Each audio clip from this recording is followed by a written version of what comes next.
You're listening to the We Are Libertarians podcast network. Find all of our shows at wearelibertarians.com. Welcome to We Are Libertarians, where our goal is to help you sound smarter while talking to your friends. My name is Chris Spangle. We examine current events from a libertarian perspective while treating modern politics with all of the irreverence it deserves. We toss out the screaming heads and put people before political parties and give context to the news. This is a special series on We Are Libertarians called The Swamp Explained, and I am joined by my friend Rob Quartel, a 45-year fly on the wall in Washington, D.C. Rob has worked for Republican presidential campaigns, government agencies like the EPA, and has been confirmed by the Senate to the U.S. Federal Maritime Commission. He's also been a candidate for Congress and Senate, and given his experience and iconoclastic viewpoints, Rob gives us an insight into the swamp that makes up our nation's capital, adding in a little music this time, just a little production elements. So it is so good to have my friend Rob here. Rob, how are you doing today? Oh, I am doing fine. We're having a lot of amusing times these days, aren't we? Oh, it's never a dull moment. You know, so one of the things about an election year and why we've been literally behind the scenes prepping for 2 years for this year, you know, our downloads go from, it went from 2,000 to 10,000, like a single year, an episode, because people get so curious. It's like they wake up. It's like spring hits every presidential election. People start waking up to politics. So it's very interesting what, you know, are you getting a lot more people going, hey, who's this guy? How's this working? What do you think about this? I'm getting a lot more eye rolling. Really? I of course, I'm around both Republicans and Democrats and disgusted Republicans and all of that. And just like they say on TV, there are an awful lot of people who who would love to find a reason to vote against Trump, but they're wary of Bernie, and so it's kind of interesting. It's a great time. I think, of course, I've been on the other side of this so many times, so. Not having anybody to vote for. Yeah. Well, and one of the big topics, of course, after the debate, which we should talk about too, was the idea of a brokered convention. So, way back when in 1976, I was with Ford, and we did not have the votes going in. Remember, that was Reagan was very close, and we did not know that whether the president would come out of it with the nomination or not. And we were fighting for every single delegate. I was preparing individual briefing books on every single delegate who was undecided or supposedly undecided. We, of course, had several chairmen. I think Clark Reed was really the pivotal guy down in Mississippi or Missouri. I can't remember which one of the M's in the South. And Clark controlled quite a delegation then that could have put us over. And the fact that we were able to get him at the last minute, that's how Ford won. But I'll tell you, it was nip and tuck and holding your breath all the way. There were it's kind of Faustian bargains. Reagan announced he was going to have Schweiker, who was then considered a somewhat liberal senator from Pennsylvania, as his VP candidate before the convention. That was a tactical maneuver on his part. And let me pause. So just to introduce for the younger folk, Ronald Reagan actually ran for president in 1976 against sitting President Gerald Ford for the nomination. We actually just did an interview with Dan Mitchell, who was a former Cato scholar, who was the issues guy for the Reagan campaign. So I asked him if he had heard of you, and he said it doesn't ring a bell. But so it's like yesterday and today, it's dueling campaigns from the 76 campain. So dueling memories. Right. How close? I was running the issue side from the Ford campaign, and there was really not a lot of contact, at all. It was really enemy camps. So right. I'm not surprised. And when even when Reagan did get the nomination in 1980, I could not bring myself to walk across and join the campaign, but. As you know, I came to decide that he was actually pretty good and the right guy at the right time for a number of reasons that we can talk about some other time. Yeah, let's flesh this out a little bit, because that's an interesting perspective that not a lot of people will, I'm sure, get, because I mean, I'm 36. I don't think I've ever seen a contested convention in my lifetime. Not that I can think of, and I've been a pretty active watcher since the 92 campaign, maybe even the 88 campaign a little bit. But why did Reagan decide to run in 76, and how brutal was that, and what does a contested convention look like after a long primary? Well, Reagan had actually been thinking about running since 68 against Nixon. And in 72, he kind of made a little noise. And so he just saw 76 as his opportunity, and Jerry Ford is an accidental president. And so it wasn't necessarily bad timing on his part. But I think he became president because he did not get the nomination. I think if he had, he would have lost without doubt to Jimmy Carter in 76 because of, Carter sort of represented change. And so historically, he was lucky to have lost that.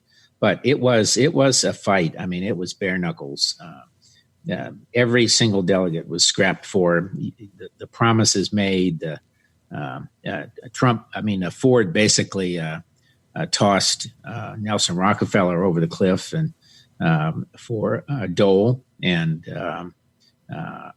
although Dole was nominated at convention. In what way? So was Dole running, or what was the? No, Dole wasn't running. Basically, what happened was, you had Reagan from the right saying that Ford was too moderate, too liberal, too moderate.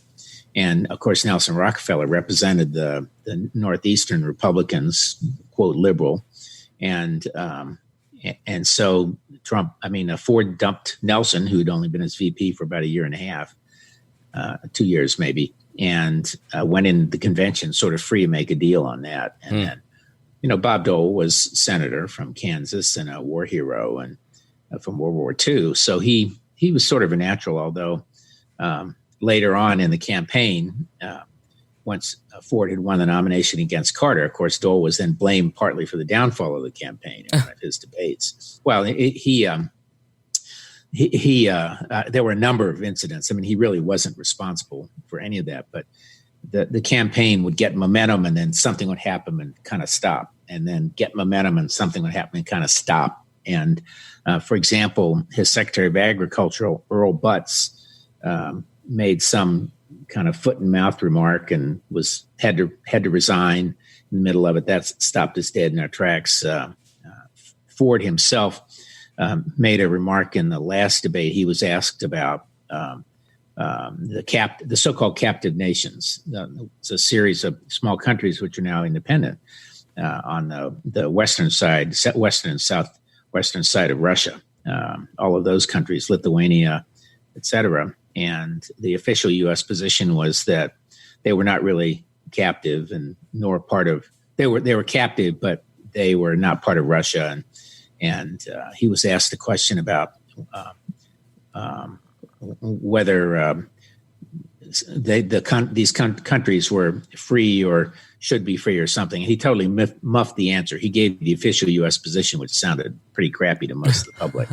And then Dole in his his debate basically talked about Democrat wars with a big D Democrat party. And, we Republicans have long referred to the Democratic Party as the Democrat Party. So not as to give them any advantage, I guess, psychologically, as being democratic. And so, and that was a major blow. Everybody jumped on it immediately that the wars had been bipartisan and so on and so forth. So, but it was quite a fight. And I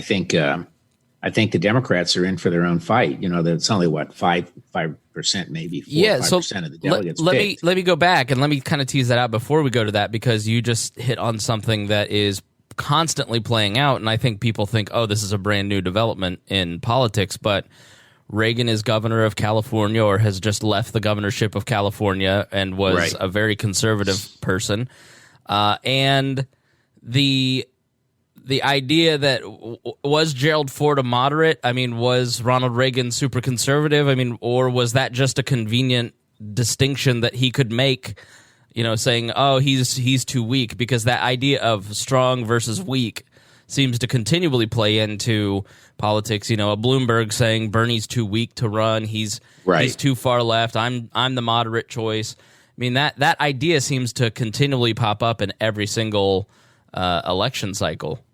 Well, I think it's particularly popped up in the last Democratic one. So Trump won, despite everybody looking at him saying he couldn't win, but in part because of the whole change issue. And then I think Obama won because of the change issue. And so Bill Clinton won because he was new and fresh. Jimmy Carter won because he was new and fresh.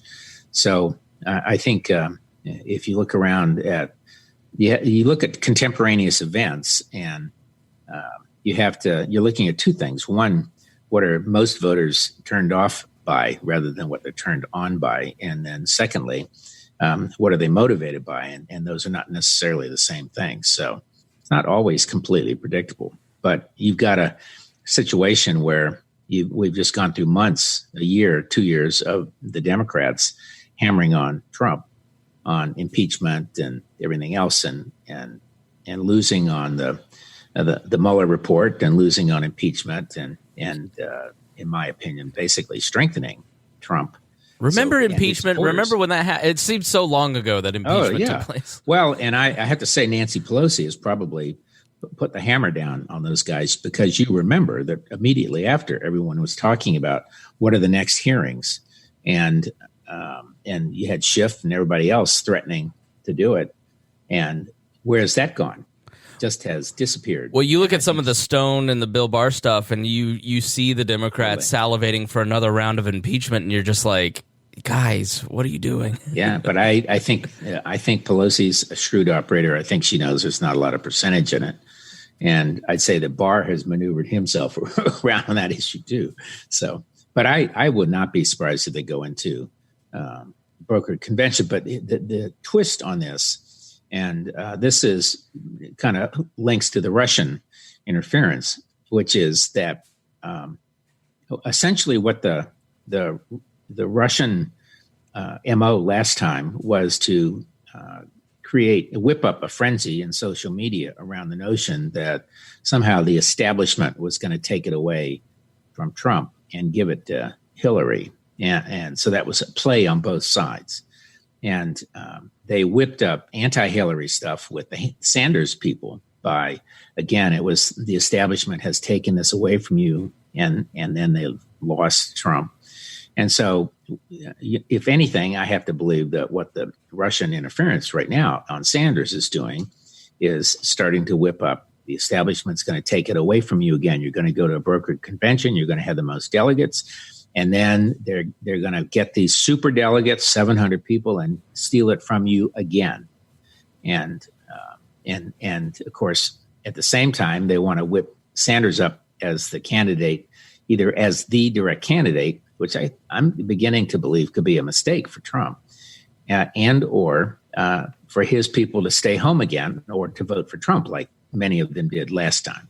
So, and by the way, watching the debate performance of both Sanders and Warren, I think their energy could conceivably overcome the disability of their positions on a lot of issues among people who want to take on Trump. So. I'm not sure that they would necessarily lose if they had the nomination. Yeah, so there's a lot to unpack there. Let's start with the Russia stuff, because in my mind the media and select Democrats way overplay the Russia hand to the point that it becomes a joke. Someone sent me a Bernie bro on my Facebook had posted several screenshots of John Kennedy gets elected due to Russian interference. Jimmy Carter sold out to the Russians. And Barack Obama is the favorite president of Putin. Like it's a perennial line. And the idea that Donald Trump, as a person who works on Facebook for a living and is a social media marketer, I can tell you that $100,000 in ad spends on Facebook is not going to tip the election in any direction. It barely can get you any downloads for your podcast. It's just a minimal amount. Are the Russians trying to interfere in our elections? Absolutely. They're trying to do what we do to them. But the leaking of an anonymous intelligence official, saying, "Oh, Trump's," it seems like a pretense again for if Donald Trump wins re-election.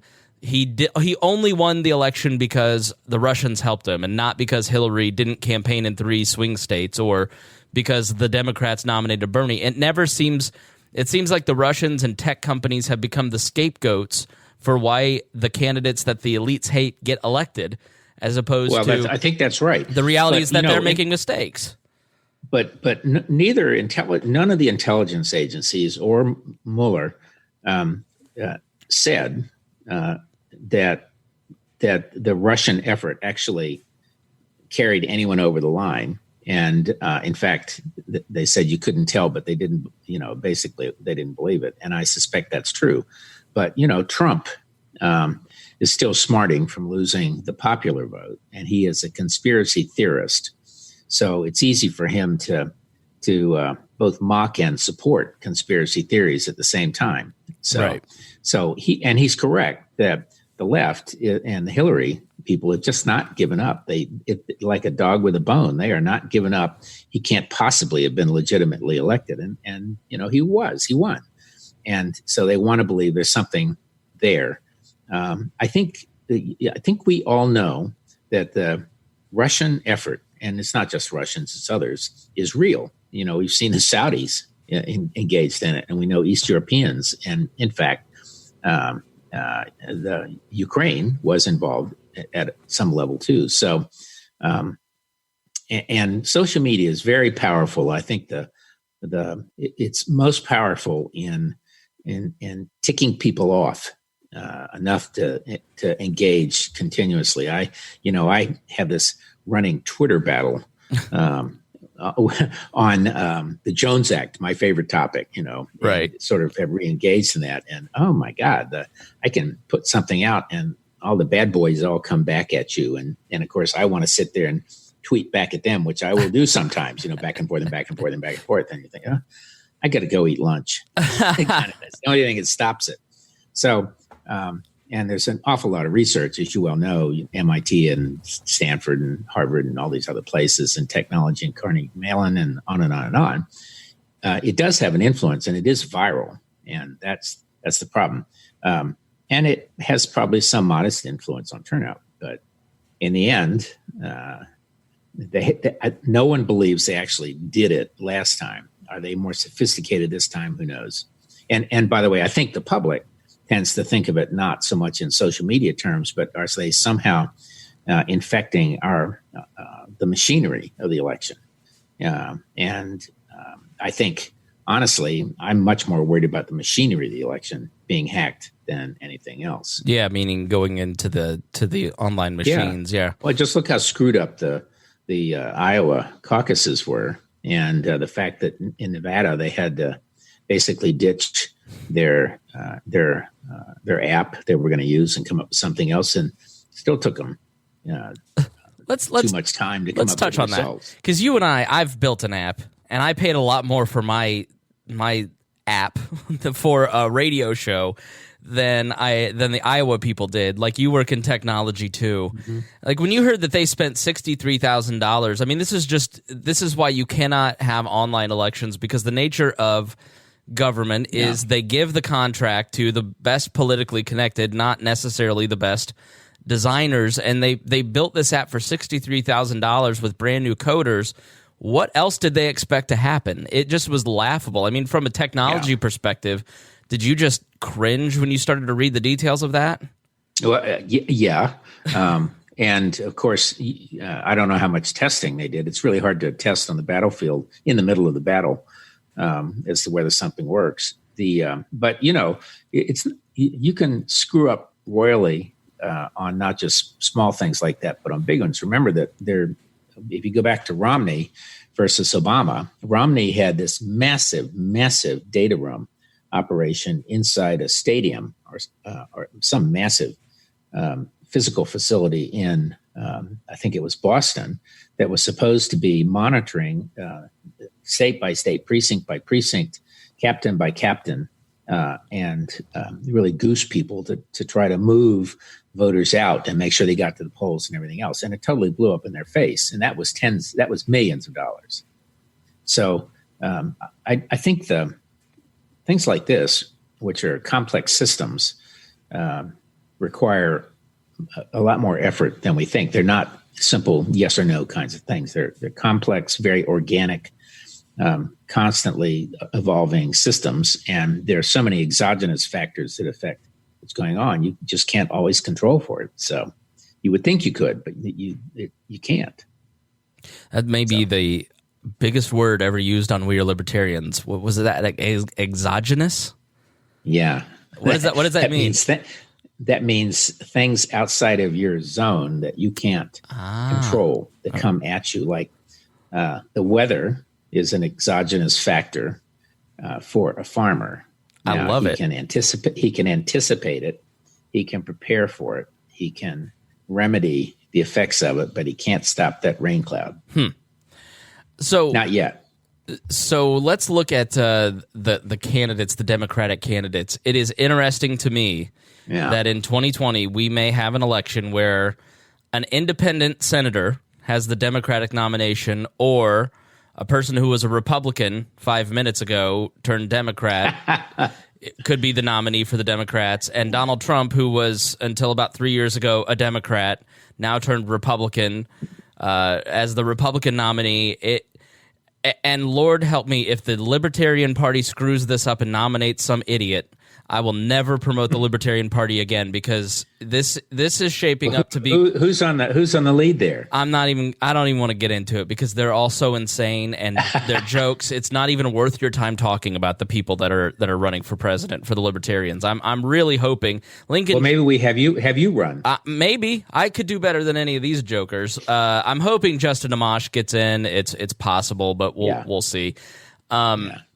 The next couple of weeks are going to really be something. Yeah, it's just, the realities of needing a multi-party system in the United States is, it seems like it's fast approaching. Like I've always said, political parties are empty vessels.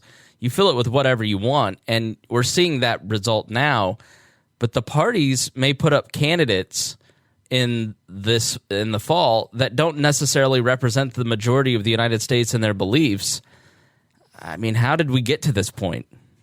Well, so I'm not sure. I think it's entirely predictable yet. I don't think there's enough data. Number one, I think Bernie has been winning partly on the young vote and his earlier followers. Whether that would translate into whether he can translate momentum into something bigger than a narrow set of demographics, that's going to be a key question. And whether he goes all the way, the next week we have South Carolina, which is maybe 54 delegates. And so Joe Biden is staking his all on that. Well, so Bernie won by, what was it this morning? It was 41%, and Biden was 19, and Buttigieg was 15, and I believe Warren was 14, and Klobuchar, who I think is actually pretty good, was trailing behind that. And of course, Bloomberg wasn't even on the ballot. But now we have South Carolina. And one of the things the commentators were saying today is, 20 points is a major lead, and Biden's going to need 20 points in South Carolina. Well, I'm going to be stunned if he gets 20 points in South Carolina, except that I don't think Buttigieg has much of a following down there, although apparently he's spending a lot of money. And Amy Klobuchar, I don't think has a lot of following down there. So I think in South Carolina, it's going to be Biden, Sanders, probably. Buttigieg will be making a strong play. I know Warren is still going to be hammering on that one. I think Steyer has put some money in it, and of course, I don't think Bloomberg's on that ballot either. I don't think he's been on a ballot yet. I think he is on Super Tuesday. Yeah. And a third of the delegates are going to be chosen on March 3rd. And that that's a massive, massive undertaking. So I think I saw that he had spent 140 million or something on Super Tuesday, and the next closest was might have been Steyer at 30, and then I don't think the rest of them spent probably 5 million. Well, I think Biden was a couple 3 million or something, and the rest of them combined are not $3 million. So yeah, that ranges from Alabama to California with like 50, and California with the 400 and some, and Massachusetts to Minnesota and North Carolina, Tennessee. I mean, it's massive, massive distribution geographically. So that's where the power of advertising will be tested. I mean, Virginia's in that too, and I can already tell you that I run into more people who are moving their way over to Bloomberg in Virginia among Democrats and independent Republicans than anyone else. So why are they moving to him? What's the appeal? I think it's maybe it's an irrational search for someone who makes sense. I don't know. It's I just think the reality is that Bernie is scary, and Elizabeth Warren is not enough warm and fuzzy. I think she's sort of lost her mojo, and I think Biden is feeling more and more tired, and I've long thought that probably Biden-Klobuchar is the only ticket that could beat Trump. But conceivably, Bloomberg could. Bloomberg, I know people in his operation, and they are no doubt the most sophisticated people in this game. They really understand, and it is entirely digitally driven. I will say they were, in my opinion, overconfident going into the debate.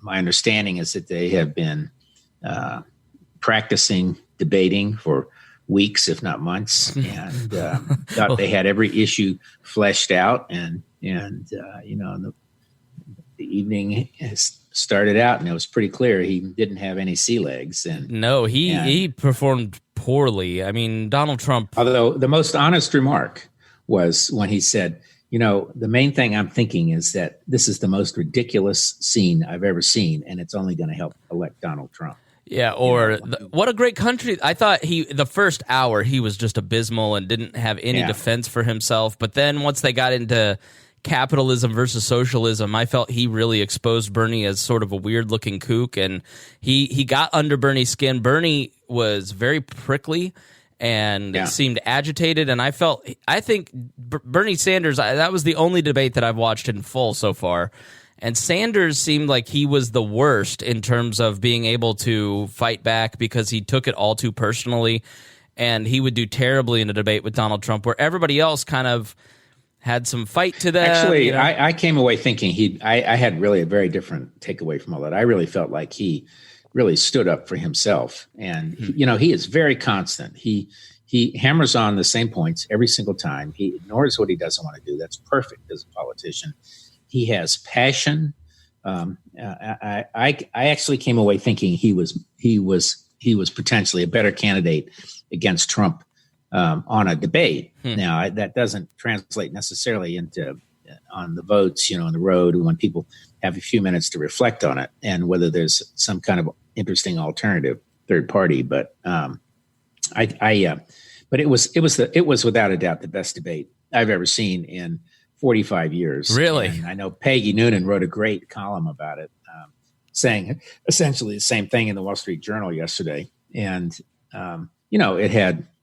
it was a different format. So they were allowed to take on each other directly, which I think is a really good thing, except it kind of blew up in Amy Klobuchar and Pete Buttigieg's face there when they almost got, to fisticuffs. And you have Biden standing there thinking, whoa, what's going on here? And he had a few good moments. He kind of came across as the elder statesman, but he doesn't. When Amy forgot the name of the Mexican politician, he's like, I'm the only one up here that has met the guy. Like, I thought that was a good moment for him. Yeah. Yeah, right. Except it got passed over by the fight, and I think Pete is he's very interesting. I think he's not quite ready to be president. Whatever you think about all the other stuff, he's just issue-wise, he's just a little too callow. He's smarmy. He's the try-hard kid who in your high school was running for student council president and said all the right things, but was just smarmy. Yeah. Well, and Amy Klobuchar may have gone just a little too far when saying, "You're so perfect, Pete." That was just a little too much personal pique. Where Bloomberg failed, though, where he failed was in telling his own story, which is he tells incredibly well in the ads, and the ads are incredibly well tested, I assure you. But in the ads, it's a guy who had nothing as a kid. He went to college. He got fired from his day job. He came up with a brilliant idea. He turned it into a massive company. And, and Bernie managed to turn that around. Well, maybe you should or Elizabeth, Bernie did. Maybe you should give some credit to your workers. Well, he didn't have a lot of workers initially because it was basically a digital solution. And they put the computer screens in everybody's office, and Mike Bloomberg went around doing the selling. And what he should have said in that whole thing, when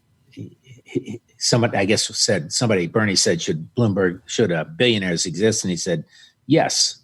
And that kind of was a great one-liner for a lot of people in the audience, but he could also have followed that up appropriately with, I've worked my entire life. I had nothing. I had inherited nothing, unlike Donald Trump. I made my money by hard work and a great idea. And yes, there were a lot of people who worked with me on it. And we together built a big company, and I deserve every penny I took home. And now I'm giving every penny of it away. That's what he should have said. So, and he did the same sort of thing, that Trump did on the tax returns, only not so well. And I know he'll get them out in a couple weeks. If I were he, I'd do everything I can, and I suspect they show up much better than Trump's. Mm-hmm. So I thought that it was interesting that capitalism got a tepid applause at a Democratic Party debate. I mean, has that happened in kind of your watching politics over the year? I mean, where it seems to me that seems like a fundamental thing that Americans were capitalists. We love capitalism, and it was nice to see Bloomberg actually declare that. But it got a tepid applause because Bernie has moved the party so much more towards his side of the things. I think people like what capitalism has brought them, and the freedom you have inside this system to invent companies and do this and that. But I think generationally, as people on both ends, many of the older generation, many of my peers, and many in the much younger generation, you, my kids, younger, see a lot of the kind of disabilities of the system, right, where people do get left behind, and we all see the tremendous wealth. And why can't we do this instead of doing that? And the people. So I think the word capitalism, it kind of has a little bit of a jarring effect, and that's where Bernie calling it democratic socialism is. I think he's correct in the way he's positioning it, because it's democratic and it's socialism in the sense of it feels, more social to a lot of people. I don't think they even know what it means. I think Bloomberg calling it communism was just the beginning of what that's going to show up to be. But I think there's also a foil in Denmark. They all refer to Denmark, and someone in there has to say Denmark is a tiny little country, less than the size of New York City, and it's entirely homogeneous. And they now are facing their own set of issues with Turkish immigrants and all of these other folks from the Middle East coming across, and they're facing tremendous issues around violence that they have never experienced before. So it's not all perfect, but it's a lot easier when everybody looks like everybody else. Well, it's the same with healthcare. Saying that Well, that's the point. Why could Canada have healthcare? We can't. Well, Canada has 33 million people, and we have 370 million people. And that's right. Working in the tech industry, you understand the concept of scale. Yeah. The bigger you scale something, the more complex the problems become. And you look at socialism in Russia through the USSR, it's almost hack to say that, but that was a major land spread, lots of different cultures, all trying to be governed by a central planning committee, and it just didn't work, and it won't work here. And you can't have a healthcare system with 370 in the same way you can at 300 or 30 million people. It just doesn't work, and it's foolish. Well, and what has made this country succeed is the fact that we have distributed systems. So we have widely distributed government systems, state, federal, and local. The fact that we have 50 states and however many territories and all the rest. Actually is the one thing that allows this country to actually function across the geographies. I think I referred several times to Jill Lepore's history book, one-volume history of the U.S. And one of the interesting things she talks about is early in the early days of the Republic, it was growing so fast that people were afraid that they would lose touch from the east to the west, and we would eventually have to break up. The first non-political newspaper was in the 1820s. Before that, all the papers were like the British papers, which were all essentially partisan party organs. And then people thought that would help bring people together, but it wasn't enough. And then you have Samuel Morse and in the 1830s and the stringing across to the other side of the continent in the 1840s, people thought that would bring us all together because we all had the same information at the same time, which it didn't necessarily. And then radio, similar effect, and then TV, where we had ABC, CBS, and NBC all under the equal time doctrine and fair, where they had to present both sides. So we were all essentially getting a lot of the same news. And then boom, you got cable explosion and 1,000 channels and with a lot of different voices. And it's good from one standpoint, which is as a consumer, you can pick what you want. But it's bad because as a consumer, you can pick what you want to hear, and what you want to believe. And so you have these forces back and forth all across time. And I think that's what you're seeing in the party conflicts today and the voter and the electorate. But, there's still and that was back to this issue of 300 and some million people, 370 million people being different. And we are different. We are much more heterogeneous than any other country on the planet, except maybe the Russians used to be when they were the Soviet Union. And now there's probably no one as heterogeneous as we are. Yeah.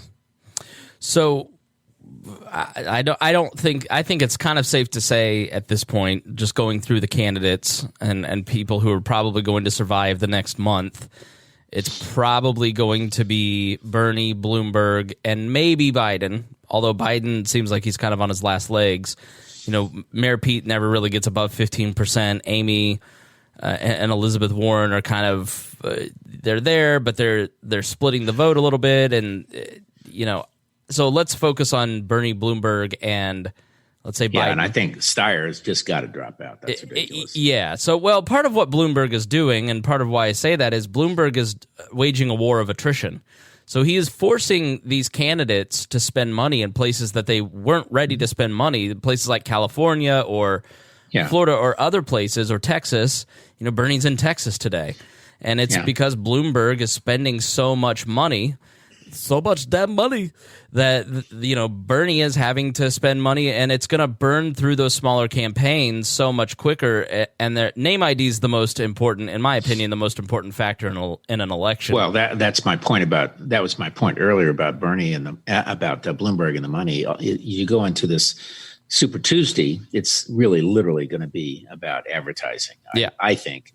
I will say that Biden has his whole operation on the line next week in South Carolina, since he's been saying he's going to win big there.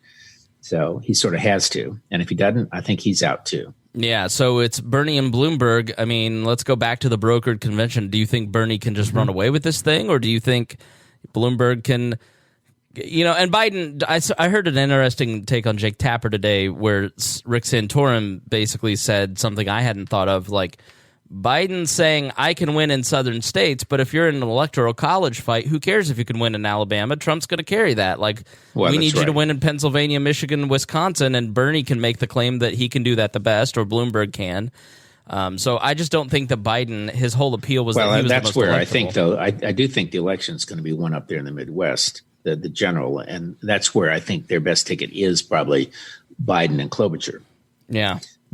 And I do think she did hit the Mayor Pete on several of his vulnerabilities. One is he was the mayor of a teeny weeny little town and all of that. So, and he's a little callow. So of Bernie, although smart, really smart and well informed. Yeah, I've been impressed with her. So Bernie and Bloomberg. I mean, excuse me. Yeah. Who can beat Trump? Can either of them beat Trump? Good question. I think depending on how, I think Bloomberg could put together much more easily a ticket and a campaign that could beat Trump than Bernie can. If Bernie gets the nomination, the question is, and he might do what Reagan did, which is pick somebody in advance. That would be what he would have to do for VP, who would signal to the party that he was willing to at least tip his hat to the middle. So that, again, would be Amy Klobuchar or Elizabeth Warren. Well, he wouldn't do Warren. She would just reinforce the socialism thing. He wouldn't do Biden. Who knows? Maybe he'd pick Bloomberg. But it would depend entirely on his tactics at the election as to whether he even had a shot. But I will say, I thought he and Elizabeth Warren were terrific in the debate, notwithstanding that I'd sat there saying, well, hit her back with this or hit him back with that, and what a stupid argument. But it was both were heartfelt, strong emotional appeals and simple messages, which is what you want in a debate. I will say Warren exhibited, whether it's true or not, a lot of nimbleness in the way she attacked Bloomberg. And I know all of that was prepared. You can't believe that anything wasn't pre-tested before any of them went into the debate, which is why it is so. His performance was so pathetic in that respect. His history, and they've done I saw last week there was a professor from somewhere who had gone back to look at all of Bloomberg's debate tapes, and he says he's most passionate when he's talking about the American dream and this and that, and when he can talk about himself having done this and done that and done this. But he is essentially dispassionate, and that works against him in a debate like this. And he's a logical, intelligent guy, but I'm sure there's a lot of running around right now trying to figure out how to play the parts of all of the other people in the debate. And, I've said before, I played the part of George Bush Sr. in the run-ups to preparing him for his debates. And what we did was we put together a Bob Dole and and all of the other candidates. Someone knew their records and looked at and watched them for style, and then I had to be George Bush so they could practice against me. And this would have been in 1987, and in fact, it was so realistic that. I was asked a question at some point, and what would you do about this or that energy policy? And I gave some answer, and everybody in the group, playing Dole and Governor, what's his name from Texas, said he can't possibly say that. He would never say that. Well, the next day, of course, was the actual practice with George H.W. Bush. And the question came up, and he said exactly what I said, which I knew he would, because I had written his papers and I studied his words and I turned them into speeches. And so in that, they're let me bound ask, to be doing that. Let me ask be doing that. Yeah, let me ask I a think clarifying they got a question. Taste of blood. Yeah, so in these debate practices, so you guys have a debate practice for the stand-ins, and then you do the debate with the candidate? Well, that was certainly the way we did it, and I'm sure it was done the rest of the time in other Republican preparation. I don't know if the Democrats do it that way or not. I do think that that requires a lot of resources to be able to do that, personnel resources. I doubt that I'd be surprised that Bloomberg's doing that, but he should be. So I have never really seen debate performances. Everybody's, on the talking head shows this morning going, "Oh, that was such a bad debate performance. He's over. He's over."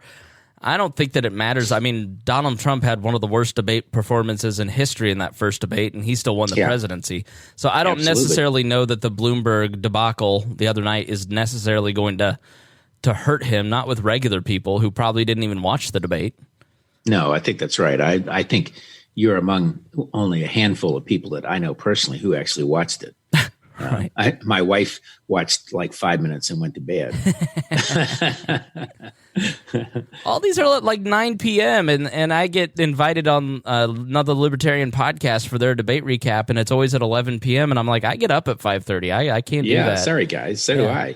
Well, but again, the reason it is important is because of the intermediary interpreters, meaning the talking heads, and the next morning the newspapers and all of that. Although, I noted this morning in the Times and the Post that I don't think there's a whole lot about Bloomberg and his debate performance 5 days ago. Now it's now on to Biden and how the other people have to concentrate on Bernie and stop attacking Bloomberg.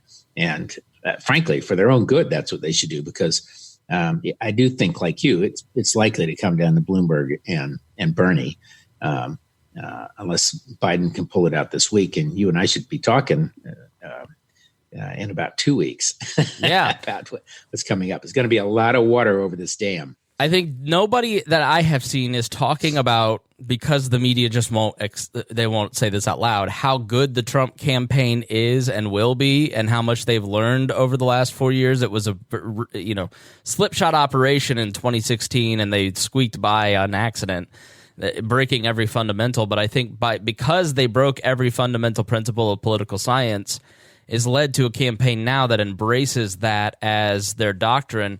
And I don't know that Democrats are giving consideration to the fact that Bernie Sanders had his own TV show in the 70s and 80s and went to Russia. And there is an enormous amount of tape on this guy, because he was an OG podcaster back in the day. Like, I could never run for president because of dumb things I may have said in 2012 or 2013. It's out there and it exists. And Brad Pascal and the Donald Trump campaign are not going to be afraid to pull every stop out, put up an Instagram ad of Bernie Sanders in Russia or talking about Cuban. I don't think that anybody in the media is talking about how good the campaign will be in terms of destroying the credibility of Bernie Sanders and Michael Bloomberg because of the amount of stuff that's out there.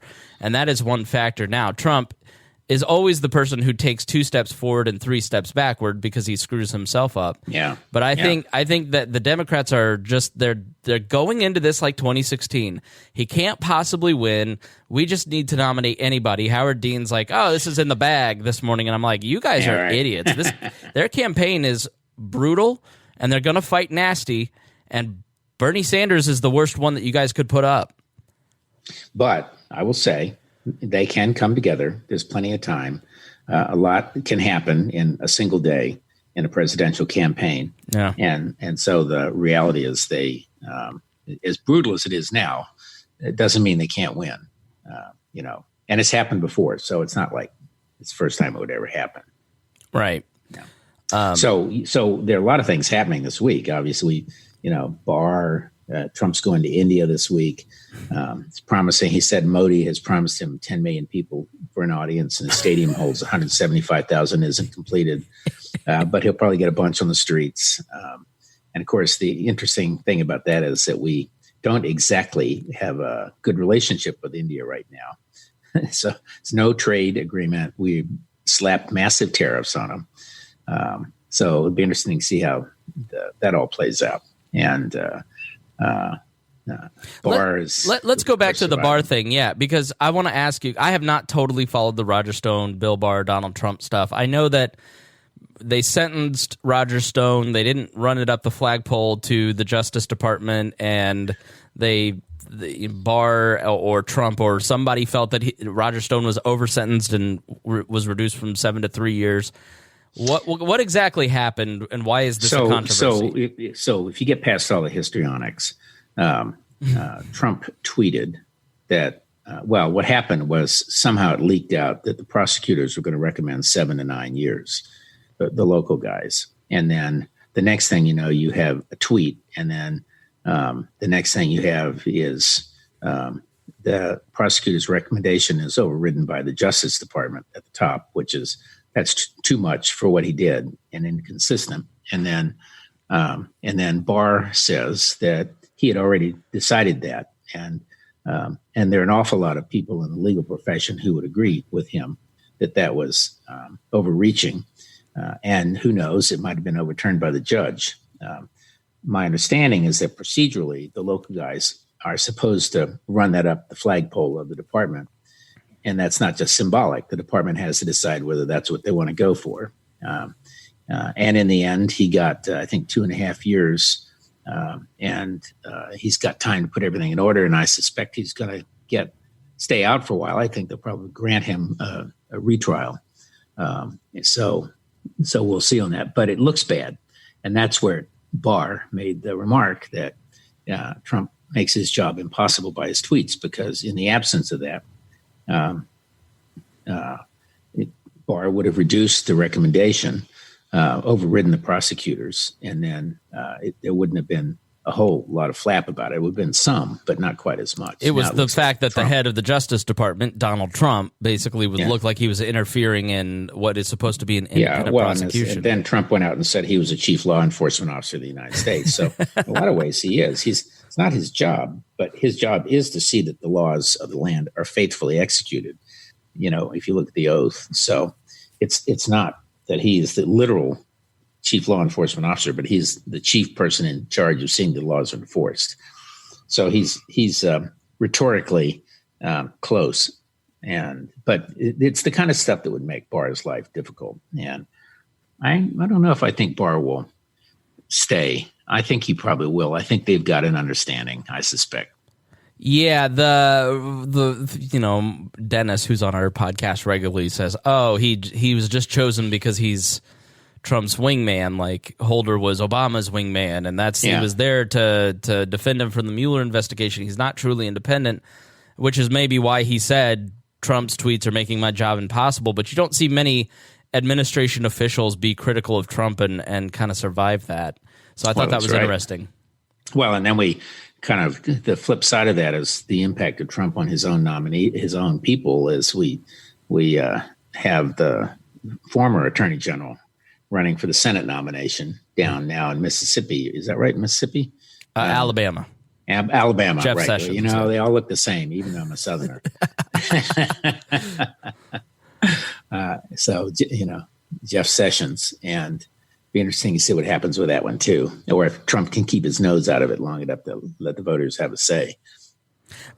Roger Stone usually he throws these people under the bus, but I think because Stone has been so virulent in his defense of Trump at every step, and on InfoWars, hosting his own show, talking about how great Donald Trump is, that's why Donald Trump feels the duty to help Stone, who shepherded his other two presidential campaigns or encouraged them. Get Me Roger Stone on Netflix is a great documentary. I've met Stone a couple times. He has a head like a spade shovel. I mean, it's just incredible if you ever see it in person. Well, and for those who don't know him, he has a full-size tattoo of Richard Nixon on his back. and that was his first major candidate. Now, intelligently, and I think someone had to have gotten to Trump. He said yesterday, I think, asked if he would interfere. He said, no. I think he's going to win his appeal. So we'll just see how it plays out. So I had vaguely a much better right. position to be in. I'd heard vaguely that like the head juror on the foreman of the jury hated Stone and hated Trump, and that's the grounds that he'll get it overturned. And so I have not dove deep, but if you're interested in any of this, you can look into all that stuff. But now it's time to transition to our favorite part of the program, restaurants. Rob Quartel he loves restaurants as much, probably more than I do, and he is fortunate to live in one of the great food cities in the United States. It's known for its politics, but the food is pretty great in Washington, D.C. And so he likes to give us the diner's guide to D.C. and tell us where's a good place to eat or get a drink or visit if you're going to the nation's capital, which you should because it's an amazing place to visit. So what are your recommendations for our audience when they go to D.C.? Well, before I get to that, I'm going to tell you, I've just put myself on a keto diet. Oh. I came back from a week-long trip to California where I had more weight than I've ever had in my entire life, and I decided I had to be radical about this. Uh-huh. So I'm not drinking as much as and only eating certain things. But I have 3 good recommendations. But you'll find quickly the reason for the trip is that the National Science Foundation gives out $50,000 grants to research scientists to help them learn how to bring a good idea to market. And as we all know, good ideas don't always make good companies. So I went with this team from Virginia Tech, which has a technology that matches wine grapes to the right soil and vice versa, and has climatological data on top to project 5, 7, 10 years in the future. Is that grape still going to survive in that climate as the climate changes? And so some people may be climate deniers, but not grape growers, wine growers. So I've spent the last 4 or 5 weeks interviewing a lot of vineyards with them. They have to do 100 customer interviews. But so there have been the 3 really terrific restaurants that are pretty new. One is the first Burmese restaurant in Washington. It's called Thamee, Thamee. And it's really kind of a combination of Indian and Thai and Chinese flavors and all that. It's fantastic. Definitely, a couple stars. I live, and here's a weird connection. I live in the number 2 most populated location on earth for Burmese in Southport, Indiana. That is where most Chin, who are political refugees, have settled here or in Fort Wayne, Indiana. And so my local grocery store went from a Marsh grocery, which was like Kroger, to Vietnamese, Burmese grocery store. It is massive. There are squid and bugs and things that I've never seen in my life. And I'm surrounded by Burmese restaurants. I need to go. Well, you have to go next time. But we had the most fabulous duck, and the mother of the mother of the operation is also she's Burmese and is a chef as well, and it's run by her son or daughter-in-law or something. But they have another very successful restaurant also in D.C. But this one's great. The second one is called Emily's, and we've been trying to get there for quite a while, and that's very, very, very, very good and creative chef, young Asian chef.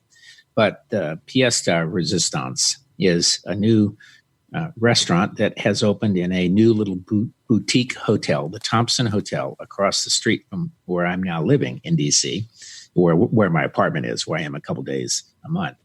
And Danny Meyer, who is one of the most famous chefs on the planet, and began in Chicago and has fabulous restaurants all around, and one in New York, has opened what's the name of Maialano Mare, Maialano Mare, and it's Italian. And the chef came down from his New York restaurant of the same name. Her name is Rose, and they have a fantastic, welcoming staff, and it's a beautiful restaurant. I will say that the food is just impeccable, and you would think it would be incredibly expensive by Washington standards, it's not. And one of the most interesting things is they don't allow tipping.